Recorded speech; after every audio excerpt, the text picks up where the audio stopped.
Hey folks, you're on the internet, I'm finally off hardcore painkillers, and welcome to the Triple N Network, where all you newbie nerds can find all the news you'll need. Let's look at an ink today, shall we? And today's ink I have in sample form. It's actually a fairly old sample, but it's also a fairly old test that I'll be showing you today. It's been sitting in that box completed probably about a year, maybe even a little bit more. It's Noodler's ink. It's Noodler's Turquoise Eel. And yeah, I decided to put it in this Platinum Preppy 03, which is their fine, and actually I think some of it's still in, yeah it is. Shall we see if it will write? Oh my god, it's a miracle. I probably haven't used this in 6 months. Anyways, yeah, I decided to put it in a Preppy because Preppies tend to be fairly dry writing, and fine nibs in general tend to be just a little bit more dry writing, so I thought this would be a good one for an eel ink. Thought I'd compare it to a few other inks. Here's Turquoise Eel. And here's Noodler's Midway, which just appears to not shade quite as much, but is also a lubricated light blue ink. And Navajo Turquoise, which is just a teeny bit lighter. But yeah, so there you go. Let's check out the chromatography. As you can see, where the initial drop was put, there's sort of like this ghost of blue, and then a light blue, and then it sort of gets darker, and there's a dark ring up at the top. And here's where I let it dry, which is not how you're supposed to do it. But yeah, pretty much the only difference is the dot is slightly darker, and the band up at the top is just a little thinner. So, okay, paper test. Top down in density, Clairefontaine, 90 grams per square meter. Let's see if I can hold this still so I don't give you guys motion sickness. Yep. So this is fairly dense paper, it's 90 grams, and an eel, a lubricated ink tends to require just a little bit longer to dry. I don't know the chemistry behind it, but tends to be the case. But this is, you know, these are fairly fine nibs. So 6 seconds and a lubricated ink on very dense paper, I'll take it. Here you do see some shading in the scrubby. You don't see, it's not abundantly clear shading. There is some, you kind of have to pay attention, it's a little subtle. So there's that, but very well behaved in that there's no bleed, no feather, no spread, there's no sheen, definitely no echo. That's actually, you can see how that's black ink, so that's not from the scrubby. But yeah, not a lot of water resistance, as you can probably see. It's pretty gone. Next is Rhodia, 80 grams per square meter. Where again, even in the scrubby where I was laying it on kind of thick because I wanted to show shading, it's not abundantly obvious, but if you focus in, it's there.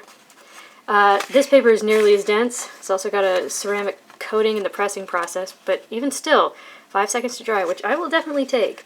But again, it's a fine nib, so something to keep in mind. Very well behaved, no bleed, no feather, no spread. So there's not much echo, but really there is no echo, especially on this quadrilateral paper. You would not be able to see anything through that. Yeah, no sheen, and again, not a lot of water resistance. It's pretty gone. Next is Tomoe River Paper, which because of the way this paper works, it tends to draw out dry times, and it did, but just a teeny bit. And here you do get shading. It's still not abundantly obvious, but it's there if you look for it. And again, Tomoe River, you're very unlikely to see bleed, feather, spread on here. You definitely don't.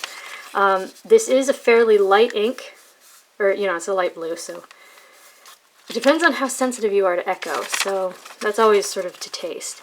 And actually there is sheen, but since these lines are so fine, it's going to be hard to get on camera. You just get a tiny halo of it. Yeah, I'm not going to get it on camera. Today's just not my day. But if you put this in, a broader nib, a wetter nib, I am entirely sure you would get sheen. And it's kind of a light red sheen. But yeah. And Tomoe River loves to let ink just slide away when you add more water, and that's definitely what happened here. Next up is 20-pound copier paper. And this is from when I kept trying to find copier paper more like the really good stuff I had at the beginning. This was... It wasn't great, but the performance was actually pretty alright on here. Took 2.5 seconds to dry. The moderate, flow of Preppies in general, and a fine one. It was sort of struggling just a teeny bit to keep up with the absorbency of the paper, but honestly I think the eel component of this ink really helped that along. Here, even in the scrubby, you don't really get any shading. I say there's not much feathering, but as I was looking over this before recording, I really can't see any feathering, so that's nice. And really not much spread. There is some, but not as much as I would expect on the copier paper I use now. And there's no bleed, so that's lovely. And, oh, my camera's doing that thing where it's turning neon. I'll try and fix that in post. But, yeah, absorbent paper tends to sort of suck the ink deeper into the page and making it harder to wash out. And that's definitely what happened here. It did get a little lighter. It did sort of explode and feather towards the edges, but if you had to recover that, you most certainly could. Next is Mead Notebook Paper, where oddly here you do kind of get a teeny bit of shading, kind of like you do on the premium papers, but again, it's a little bit, it's subtle. And it's soaked into the paper almost instantly, so there's that. Yeah, I mean, it's, honestly, I was looking this over before filming, there's no bleed, there's no feather, there's no, yeah, I'd say there's almost no spread if you sort of compare Tomoe River in here. I mean, it's almost immeasurable. Now, this paper is even thinner than the 20-pound copier paper, so yeah, I mean, you're not going to get bleed through, but echo, again, that's always to taste. And again, because this is slightly more absorbent paper, it tends to sort of suck the ink further down and make it harder to wash out. But it did kind of spread. See how wide those lines got? But I think if you had to recover that, you could. Now, lastly is Moleskin notebook paper, but unfortunately this is that Moleskin notebook paper that's shiny on the back. It's that freakishly well-behaved Moleskin paper from a while ago.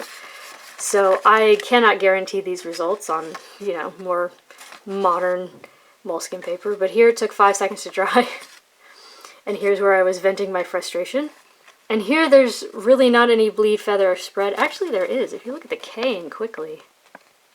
That's so localized, it makes me wonder if it's just something weird about that section of the paper.